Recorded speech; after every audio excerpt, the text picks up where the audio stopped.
Everyone, this is me Pratyush and this is a beautiful channel IK classes. आज जो हम लोग पढ़ने वाले हैं देखो, इससे पहले हम लोग ने क्या कहते हैं कन्वर्जन और नेम रिएक्शन से किया था।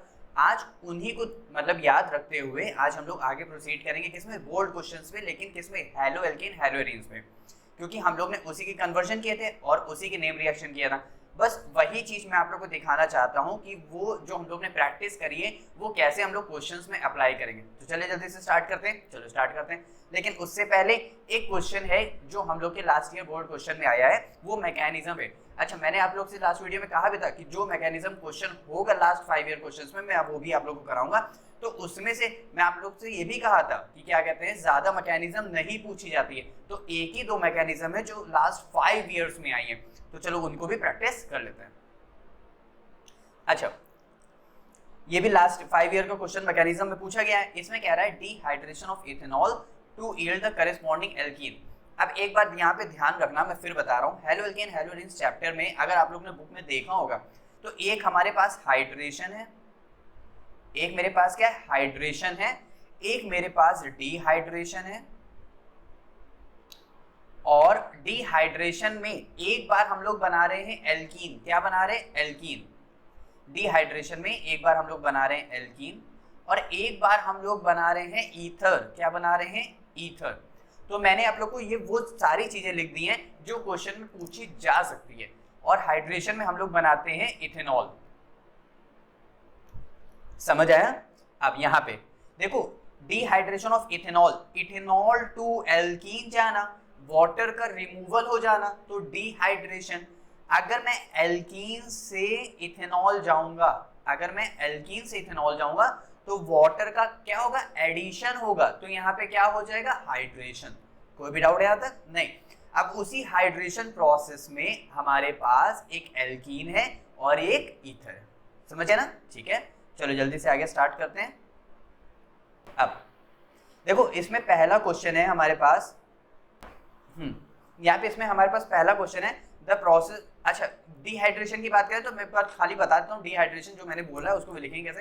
The process of elimination of water molecule to form a compound is known as dehydration. Water molecule का क्या हो जाता है? रिमूवल हो जाता है, जिसकी वजह से क्या होता है? डिहाइड्रेशन हो जाता है। ठीक है। अच्छा, अब इसको हम लोग क्वेश्चन जैसे नहीं दिया था, क्या कह रहा था कि formation of alkene, formation of alkene. तो हमारे पास ये है, मेरे पास एक इथेनॉल, इथेनॉल एथ 2 कार्बन, एथ 2 कार्बन, अल्कोहल का OH ऑल, यहाँ पे है मेरे पास CH2 ग्रुप और ये है मेरे पास CH3 ग्रुप। ठीक है। अब बीच में हम लोग एक रिएजेंट लेते हैं, वो है हमारे पास कंसंट्रेटेड H2SO4। अब कंसंट्रेटेड H2SO4 क्या करेगा? वाटर का रिमूवल करने, मतलब वाटर जो रिमूव होगा, एलिमिनेट होगा, उसमें हेल्प करेगा और यहाँ पे एक H पॉजिटिव देगा। क्लियर? H2SO4 का हमें वर्क पता चल गया। ठीक है। अब इसके बाद H2SO4 ने वाटर का रिमूवल कर दिया है, यहाँ तक क्लियर हो गया। लेकिन अच्छा, H2SO4 एसिड है, H2SO4 एसिड है, तो ये H प्लस क्या करेगा? H प्लस डोनेट करने का भी काम करेगा। ठीक है। अब यहाँ से वाटर मॉलिक्यूल रिमूव होगा और एल्कीन बनेगा। ये मेरे पास क्या है? 2 कार्बन H, डबल बॉन्ड है ईन, यानी इथीन है, और वाटर मॉलिक्यूल का क्या हो गया? रिमूवल। अब यहाँ पे कैसे, ये इस तरह देखो, वाटर मॉलिक्यूल के यहाँ पे रिमूवल होगा, इसीलिए मैंने इसको ओपन चेन स्ट्रक्चर में लिख दिया ताकि आप लोग को दिखे इसलिए कि कैसे वाटर रिमूवल हो रहा है। तो यहाँ से ये हो गया। अच्छा, ये तो हम लोग रिएक्शन देख रहे हैं कि इस रिएक्शन में है, अभी हम लोग मैकेनिज्म पे नहीं है। अगर मान लो कोई इथेनॉल ना दे करके प्रोपेनॉल दे तो कैसे होगा? तो इस तरह वाटर मॉलिक्यूल, भाई हमारे पास प्रोपेनॉल कैसे होगा? 1 2 3 कार्बन का और OH, ये रहा एक H, ये रहा एक H। अब इसी को क्या कर दिया मैंने? नीचे करके रख दिया, तो यहाँ पे क्या हो गया? इथेनॉल हो गया। सिंपल है। तो यहाँ पे इस तरह क्या हो रहा है? इथीन यानी propene, 1 2 3, 3 carbon prop, double bond ene, तो यहाँ से क्या बन गया? प्रोपीन बन गया। अच्छा, अब सवाल ये है कि हमारे पास वाटर, अच्छा मतलब वाटर रिमूव हो रहा है, ठीक है, एल्कीन बना रहे, ठीक है, लेकिन इसकी मैकेनिज्म की वजह से एक ये क्वेश्चन उठता है कि OH तो हमारा अच्छा लीविंग ग्रुप तो है नहीं, OH हमारा अच्छा लीविंग ग्रुप नहीं है, तो वो कैसे रिमूव हो करके वाटर, मतलब वो H के साथ कैसे रिमूव हो करके वाटर मॉलिक्यूल बना रहा है और कैसे इथीन बन रहा है। तो इसकी प्रिपरेशन हम लोग देखेंगे किसमें? मैकेनिज्म में। अच्छा देखो, सबसे पहले मैंने क्या कहा था, हमारे पास एरो है, सबसे पहले जाओ एरो के पास, सबसे पहले जाओ इस एरो के पास, उससे पूछो भाई आपके पास क्या है। वो बताएगा मेरे पास कंसंट्रेटेड H2SO4 है। कंसंट्रेटेड H2SO4 से पूछो तुम्हारा वर्क क्या, वो कहेगा मैं H+ देता हूँ। अच्छा ठीक है, तो H+ सबसे पहले लो, सबसे पहले H+ लेंगे, यानी सबसे पहले क्या बनेगा, प्रोटोनेटेड एल्कोहल। क्या बनेगा, प्रोटोनेटेड एल्कोहल। देखो sulphuric acid protonates the OH group of the alcohol to form protonated alcohol, to form protonated alcohol। अच्छा यहाँ पे ध्यान देते हैं, ये मेरे पास ये है इथेनॉल, ऑक्सीजन के पास लोन पेयर्स होते हैं, ऑक्सीजन के पास लोन पेयर्स होते हैं, क्योंकि सबके आउटर मोशन में कितने इलेक्ट्रॉन्स होने चाहिए, 8 इलेक्ट्रॉन्स होने चाहिए। तो 1 2 3 4 5 6 7 8, मतलब ये, ठीक है। अच्छा ये H+ लेगा, H किससे लेगा, हमारे पास एसिड्स है यानी H2SO4 है। अगर H+ है, इसके पास इलेक्ट्रॉन की कमी है, तो इसको वाटर मॉलिक्यूल के पास इलेक्ट्रॉन से के, हाँ भाई उसको इलेक्ट्रॉन से के, भाई ये पुअर है ये रिच है, रिच ने हमेशा गरीब की मदद करी है, तो यहाँ पे क्या होगा, यहाँ से प्रोटोनेटेड अल्कोहल बनेगा। अब प्रोटोनेटेड अल्कोहल बनेगा तो यहाँ से ऑक्सीजन के ऊपर क्या बढ़ जाएगा, एक चार्ज बढ़ जाएगा। मतलब कहने का है उसने उससे इलेक्ट्रॉन ले लिया, ठीक है, तो ऑक्सीजन के पास मतलब चार्ज बढ़े, मतलब कह रहा हूँ चार्ज कम हो जाएगा, क्योंकि उसने उससे इलेक्ट्रॉन ले लिया तो उसके पास चार्ज कम हो गया, चार्ज कम हो गया तो ऑक्सीजन के ऊपर आ गया प्लस चार्ज। अब मोस्ट इलेक्ट्रोनेगेटिव एलिमेंट पे प्लस चार्ज होना है तो भाई बहुत अनस्टेबल है, तो इसीलिए ये इजीली ग्रुप ये रिमूव हो जाता है। इसको ऐसे भी लिखते हैं OH2+, इसको ऐसे भी लिखते हैं। तो यहाँ से भाई ऑक्सीजन पे क्या है, प्लस चार्ज है, मोस्ट इलेक्ट्रोनेगेटिव पे प्लस चार्ज बहुत ही अनस्टेबल होता है, तो यहाँ से इजीली रिमूव हो गया। अब यहाँ से अगर ये निकल जाएगा तो कार्बन की वैलेंसी भी लेके निकल जाएगा। अब कार्बन की वैलेंसी अगर लेके निकल गया तो कार्बन के ऊपर क्या आ जाएगा, प्लस चार्ज, यानी CH3 CH2+, यानी यहाँ पे क्या आ गया, प्लस चार्ज आ गया। अब यहाँ से क्या किसका फॉर्मेशन हुआ है, कार्बोकैटायन का। किसका फॉर्मेशन हुआ है, कार्बोकैटायन का। अच्छा यहाँ पे देखते हैं, the protonated alcohol eliminates a water molecule, अभी उसने एलिमिनेट किया water molecule, form a stable carbocation. ये देखो उसने क्या किया, उसका भी इलेक्ट्रॉन लेकर के निकल गया और उसने कार्बोकैटायन की फॉर्मेशन करी स्टेप 2 में, ध्यान रखना आगे। अब यहाँ पे carbocation release a proton, carbocation एक प्रोटॉन रिलीज करेगा to form a more stable alkene. कैसे, जैसे ये यहाँ पे ध्यान दो, CH3 था CH2 था, तो ये H एज अ वर्क करेगा इसको डबल बॉन्ड इलेक्ट्रॉन देने के लिए, तो ये H यहाँ पे आ जाएगा, तो यहाँ से किसका फॉर्मेशन हो जाएगा, एल्कीन, और बचा हुआ H+ जैसे था वैसे ही निकल जाएगा। अब एक बात बताओ, क्या हम लोग का रिएजेंट रिएक्शन में यूज होता है, हाँ यूज होता है, कैटलिस्ट यूज होता है, नहीं, तो H+ हमें शुरुआत में मैंने लिया और वापस मैंने H+ को रिलीज कर दिया, इसका मतलब जो H+ एक्ट कर रहा है एज अ कैटलिस्ट की तरह एक्ट कर रहा है। क्लियर, आगे देखते हैं।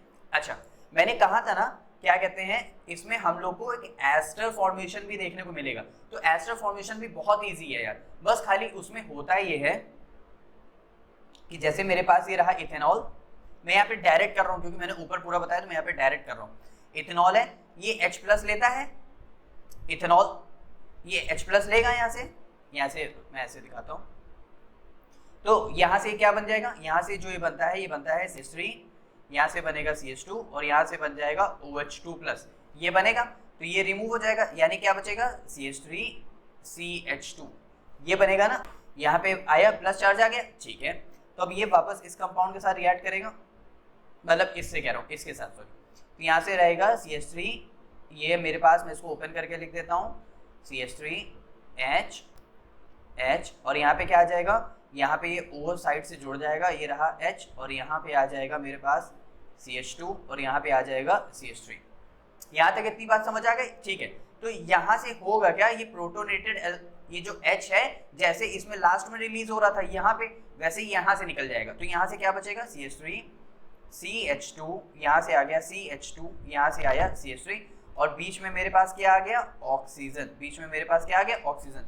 तो ये जो पूरा कंपाउंड हो गया क्या हो गया, इसको बोले एक इथाइल दो इथाइल, तो डाई इथाइल ईथर, क्या बन गया, डाई इथाइल ईथर। और यहाँ पे किसकी फॉर्मेशन हुई थी, कार्बोकैटायन की। उसमें सिर्फ और सिर्फ क्या हो रहा था, कार्बोकैटायन का फॉर्मेशन हो रहा था, और जो कार्बोकैटायन था वही एक प्रोटॉन रिलीज करके एल्कीन का, स्टेबल एल्कीन का फॉर्मेशन कर रहा था। लेकिन यहाँ पे क्या हुआ, ये जो कार्बोकैटायन बना, इसने वापस से क्या कहते हैं, इथेनॉल के साथ रिएक्ट किया, और उस OH को जो H है यहाँ से ये प्रोटोनेटेड H+ के फॉर्म में निकल गया, बचा हुआ ये as it is compound E3 की फॉर्मेशन इसने कर दी। देखो मैंने आप लोगों को इसलिए दो फॉर्मेशन दिखाई है ताकि आप लोग को ध्यान रहे यहाँ तक। क्लियर? आगे देखते हैं। अच्छा, एक और क्वेश्चन देखते हैं जो हमारे बोर्ड एग्जाम में आया हुआ है, बहुत प्यारा।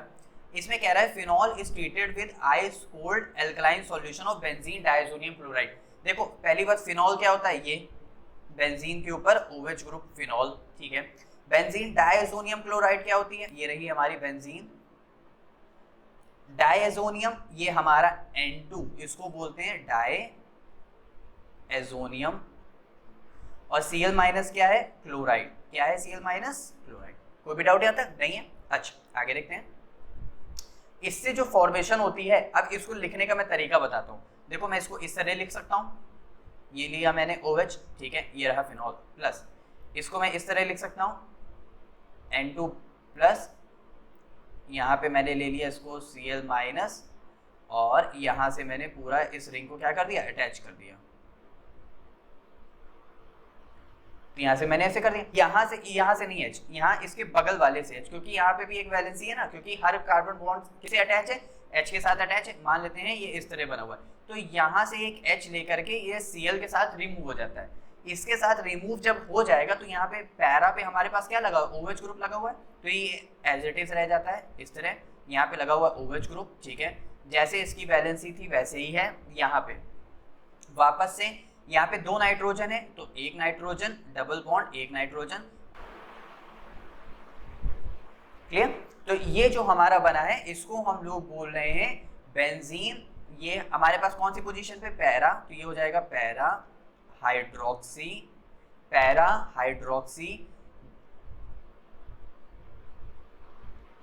Azo benzene. क्या है? Para hydroxy azo benzene. क्यों? क्योंकि ये पैरा पोजीशन पे लगा हुआ है, और ये हमारा नाइट्रोजन कितने बॉन्ड बनाता है? नाइट्रोजन की वैलेंसी कितनी होती है? 3 माइनस, तो नाइट्रोजन 3 बॉन्ड बनाएगा। तो देखो इस नाइट्रोजन ने 3 बॉन्ड बनाए हुए हैं और इस नाइट्रोजन ने 3 बॉन्ड बनाए हुए हैं। तो बस इसी तरह क्या किया, यहाँ से मैंने एक H लिया, इस H को इस Cl के साथ रिमूव करा दिया, बचा सिर्फ मेरे पास ये कंपाउंड एज इट इज जुड़ गया और HCl का क्या हो गया? रिमूवल हो गया। आगे देखते हैं। अब यहाँ पे देखते हैं, diethyl ether is treated with phosphorus pentachloride. देखो फास्फोरस पेंटाक्लोराइड आ गया। इससे पहले हम लोग जब पढ़ रहे थे, हम लोग ने नेम रिएक्शंस को पढ़ा था, तो वहां पे भी फास्फोरस पेंटाक्लोराइड था, और जब हम लोग ने कन्वर्जन किया था तो वहां पे भी फास्फोरस पेंटाक्लोराइड था। अच्छा, अब डाइइथाइल ईथर, ये मेरे पास क्या है? दो इथाइल है ना, अभी हम लोग ने जस्ट ऊपर नेमिंग करी थी, डाइइथाइल ईथर। अब तो यहां से किसका फॉर्मेशन होगा? फास्फोरस पेंटाक्लोराइड के साथ। यहां से फॉर्मेशन होगा मेरे पास एल्काइल हैलाइड का। किसका फॉर्मेशन होगा? एल्काइल हैलाइड का फॉर्मेशन होगा। अब मैंने बताया था ना, जो फास्फोरस है 3 Cl बॉन्डेड के साथ अटैच होता है, ठीक है, एक Cl ये, एक Cl ये, एक Cl ये। तो ये और ये Cl क्या होते हैं? टूट जाते हैं। इक्वेटोरियल बॉन्ड्स क्या होते हैं? वीक बॉन्ड होते हैं, टूट जाते हैं। सब कुछ टूट जाता है, दिल भी टूट जाता है। तो यहाँ से टूट गया। अब टूटने के बाद क्या होगा? फास्फोरस की 2 वैलेंसी फ्री होगी, तो ये ऑक्सीजन अपने दोनों बॉन्ड के थ्रू इस तरह Cl अपने दोनों बॉन्ड के थ्रू POCl3 का फॉर्मेशन करेगा। उसके बाद ये हमारे पास जो CH2Cl है, एक Cl ये ले लेगा, फिर ये जो हमारे पास CH2CH3 एक Cl ये ले लेगा, तो इसके 2 मॉलिक्यूल्स यहाँ पे बन जाएंगे। समझ आया ना अच्छे से? ठीक है। अगर मेरे पास फास्फोरस ट्राइक्लोराइड होता तब क्या करते? फास्फोरस ट्राइक्लोराइड में फॉर्मेशन होती है यहाँ पे H3PO3 की। किसकी फॉर्मेशन होती? H3PO3 की। आगे देखते हैं। अब यहाँ पे देखो, वापस से क्वेश्चन देखते हैं एक बार। क्वेश्चन में कह रहा है ethyl alcohol is treated with thionyl chloride. किसके साथ? Thionyl chloride. अब थायोनिल क्लोराइड एक पल के लिए देखते हैं।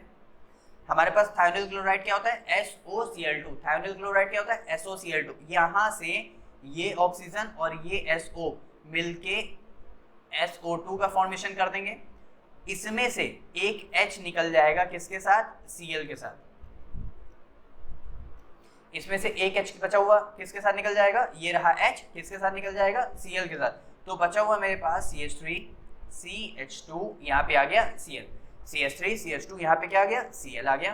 तो ये इस तरह इसका रिमूवल हो जाएगा। अब जो हमारा थायोनिल क्लोराइड है, इसकी नेम रिएक्शन हम लोग ने लास्ट क्लास में करी थी, उसका नाम क्या था? डार्जेंस रिएक्शन। कौन सी रिएक्शन है? डार्जेंस रिएक्शन।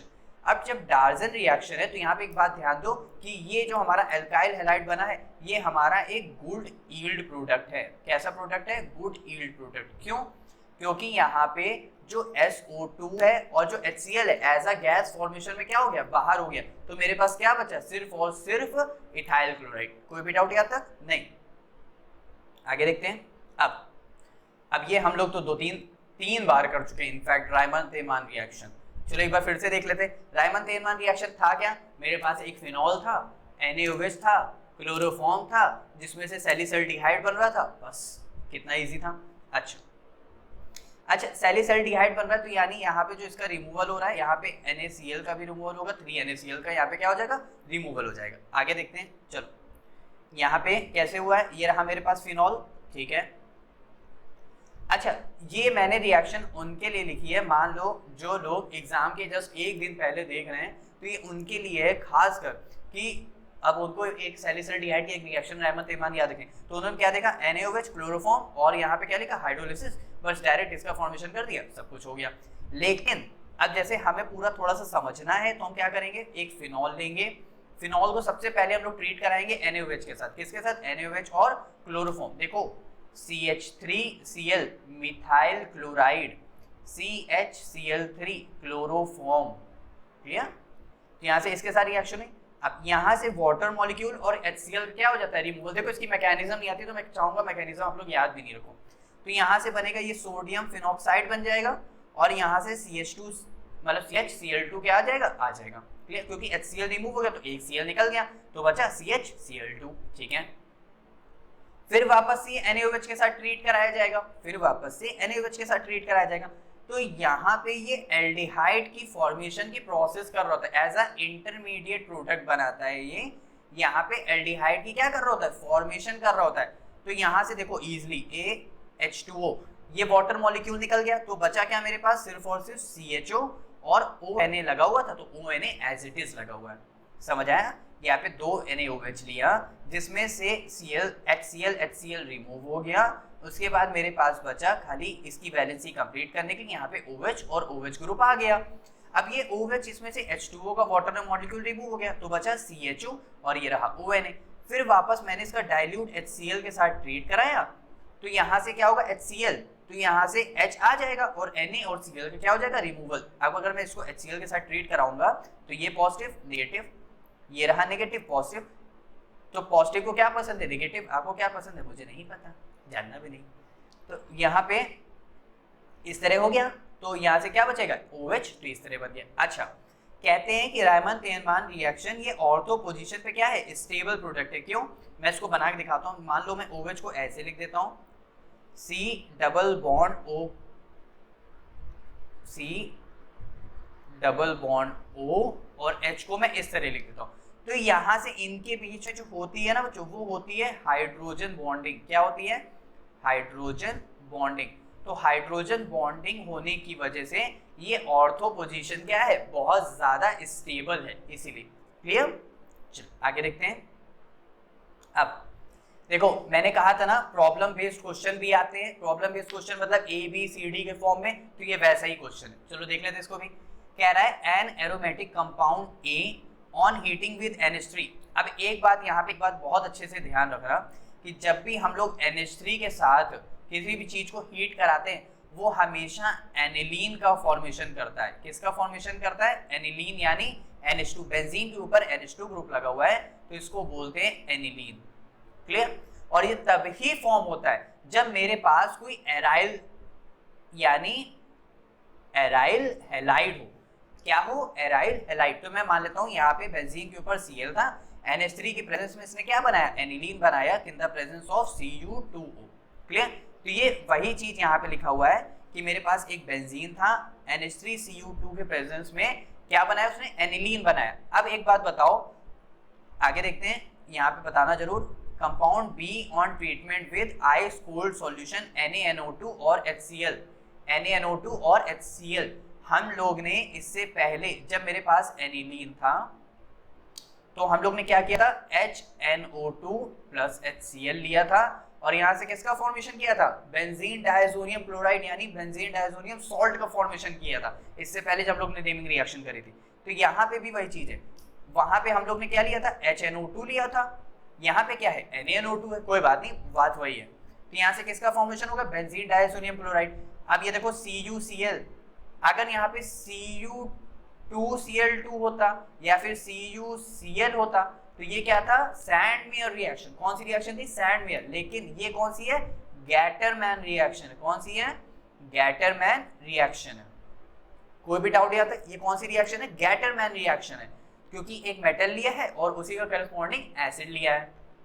तो यहाँ से किसकी प्रिपरेशन हो गई, क्लोरोबेंजीन की प्रिपरेशन होगी। बहुत इजी था यार। आगे देखते हैं, अब कह रहा है आइडेंटिफाई ABC, हमने आइडेंटिफाई कर लिया। Name, right the name reaction of the conversion of B and C। B and C के बीच में जो रिएक्शन है हमें उसकी फॉर्मेशन बतानी। ये रहा हमारा B, ये रहा हमारा C। ये एनिलीन से बेंजीन डाइसोनियम क्लोराइड बना रहा है, यानी डाइएजोटाइजेशन रिएक्शन। तो यानी B2C कौन सी रिएक्शन है, डाइएजोटाइजेशन रिएक्शन। कोई भी डाउट यहाँ तक नहीं। आगे देखते हैं। अरे भाई साहब, फिर से फ्रेडिल क्राफ्ट रिएक्शन, इसको तो हम लोग तो बहुत ही बार कर चुके हैं। फ्रेडिल क्राफ्ट में क्या था, मेरे पास एक क्लोरोबेंजीन था। क्या था मेरे पास, एक क्लोरोबेंजीन था। अच्छा याद, क्लोरोबेंजीन हम लोग कैसे बनाएंगे, क्लोरोबेंजीन याद करो, हम लोग क्लोरीनेशन कर रहे थे जिसमें हम लोग Fe और FeCl3 का यूज करके हम लोग क्या बना रहे थे, बेंजीन से क्लोरीन बना रहे थे। यानी यह रहा हमारे पास बेंजीन, इससे हम लोग बना रहे थे Fe, यहाँ पे ले रहे थे FeCl3। समझ आया। तो यहाँ से क्या बन रहा था, क्लोरोबेंजीन बन रहा था। ठीक है, यहाँ तक क्लियर हो गया। अब उसके बाद ये देखो, ये क्या है, मिथाइल क्लोराइड, क्लोरोफॉर्म नहीं है। तो ये रिएक्शन होती कैसे, चलो एक बार मैं फिर बता देता हूँ। ये रहा CH3Cl प्लस ये रहा AlCl3। अब AlCl3 हमारा लूज एसिड की तरह वर्क करेगा, ठीक है। ये इलेक्ट्रॉन क्या लेगा, इलेक्ट्रॉन डेफिशिएंट कंपाउंड है तो इलेक्ट्रॉन लेगा, लेकिन इलेक्ट्रॉन किससे लेगा, मोस्ट इलेक्ट्रोनेगेटिव एटम से। अब यहाँ पे मोस्ट इलेक्ट्रोनेगेटिव कौन है, क्लोरीन, तो इसके बीच का बॉन्ड बनेगा प्लस माइनस, तो ये इसकी तरफ अट्रैक्ट हो जाएगा क्योंकि एल्यूमिनियम के ऊपर है प्लस चार्ज। तो ये जो फॉर्मेशन करेगा, ये करेगा AlCl4 माइनस। किसकी फॉर्मेशन करेगा, AlCl4 माइनस, और कार्बोकैटायन स्पीशीज बन जाएगी CH3 प्लस। समझ आया। अब यही CH3 को उठाओ, एक बार ऑर्थो पोजीशन पे, एक बार पैरा पोजीशन पे जोड़ दो, जैसे यहाँ पे और जैसे यहाँ पे, जैसे वहां पे जोड़ दिया और एक यहाँ पे जोड़ दिया। बहुत सिंपल था। अब ये क्या है, इसको बोलते हैं ऑर्थोक्लोरोटॉलीन।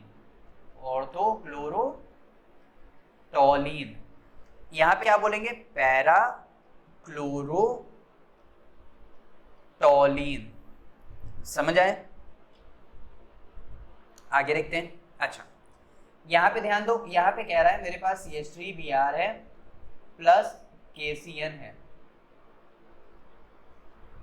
प्लस माइनस मिलाना आता है क्या, तो प्लस माइनस मिला दो चुपचाप से। ये रहा प्लस, ये रहा माइनस, ये रहा प्लस, ये रहा माइनस। प्लस को क्या पसंद है, माइनस। आपको क्या पसंद है, कुछ और। यहाँ पे क्या आएगा, CH3Cl और प्लस क्या निकल जाएगा, KBr। समझ आया। अब यहाँ पे क्या है, देखो ये क्वेश्चन फिलहाल हमारे उसका नहीं, एल्काइल हेलो एल्कीन का, लेकिन मैंने फिर भी लिया हुआ है ताकि आप लोगों को और क्लियरिटी आ जाए थोड़ा सा। और इसका हम लोग क्या कर रहे हैं, हाइड्रोलिसिस कर रहे हैं।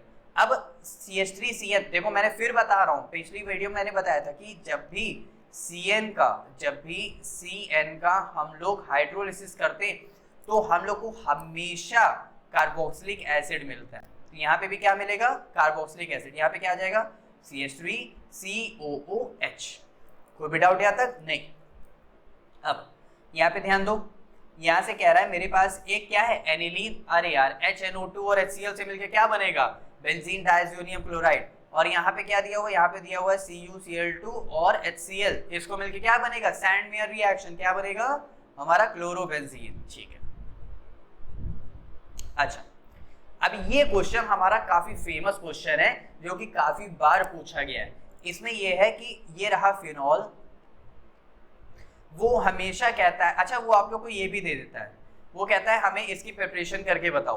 तो पिक्रिक एसिड हमेशा ध्यान रखना, फिनॉल ग्रुप पे हमेशा ऑर्थो, पैरा और ऑर्थो पोजीशन पे NO2 यानी नाइट्रेट ग्रुप क्या होगा, ऐड होगा। बस इतना करना है। अब नाइट्रेट ग्रुप कहां से आएगा, HNO3 एसिड से आएगा, और कितने नाइट्रो ग्रुप है, 3, तो हम लोग 3 HNO3 लेंगे, तो हमने लिया हुआ है, समझा। अब और किसकी प्रेजेंस में कराते हैं, हम लोग लेते हैं कंसंट्रेटेड H2SO4 की प्रेजेंस में, इसको हीट कराते हैं, हमारा पिक्रिक एसिड का क्या हो जाता है, फॉर्मेशन हो जाता है। अच्छा, इसको हम लोग शॉर्ट फॉर्म में TNP भी बोलते हैं, तो ये बात ध्यान रखना, क्लियर। तो ऐसे हम लोग ये सारे हम लोग ने हेलो एल्केन हेलो एरीन्स के हम लोग ने बोर्ड क्वेश्चंस को क्या कर दिया, सॉल्व कर दिया। अब आप लोगों का काम इतना है कि जब भी आप लोग भी कोई क्वेश्चंस को उठाएं तो पहले एक बार पूरा मेथड देखें, फिर खुद से ट्राई करें, तो आप लोग बहुत ज्यादा बेटर रहेगा और बेनिफिशियल भी रहेगा, क्लियर। तो मिलते हैं नेक्स्ट चैप्टर में, नेक्स्ट नेम रिएक्शन, कन्वर्जन और बोर्ड क्वेश्चन के साथ। लेकिन हाँ, पूरे लास्ट 5 ईयर के ही हम लोग क्वेश्चंस लेंगे, मैंने एक भी क्वेश्चन बुक से नहीं उठाया, सिर्फ लास्ट 5 ईयर पेपर से कराया। और ये सब जो क्वेश्चन है, ये सब सैंपल पेपर से मैंने स्क्रीनशॉट लेके मैंने खुद इसको बनाया है। ऑलरेडी मैंने इसका नीचे डिस्क्रिप्शन बॉक्स में मैंने नीचे लिंक डाल दिया है, आप लोग वहां से भी जाकर के देख सकते हैं, क्लियर। मिलते हैं नेक्स्ट वीडियो में, बाय बाय।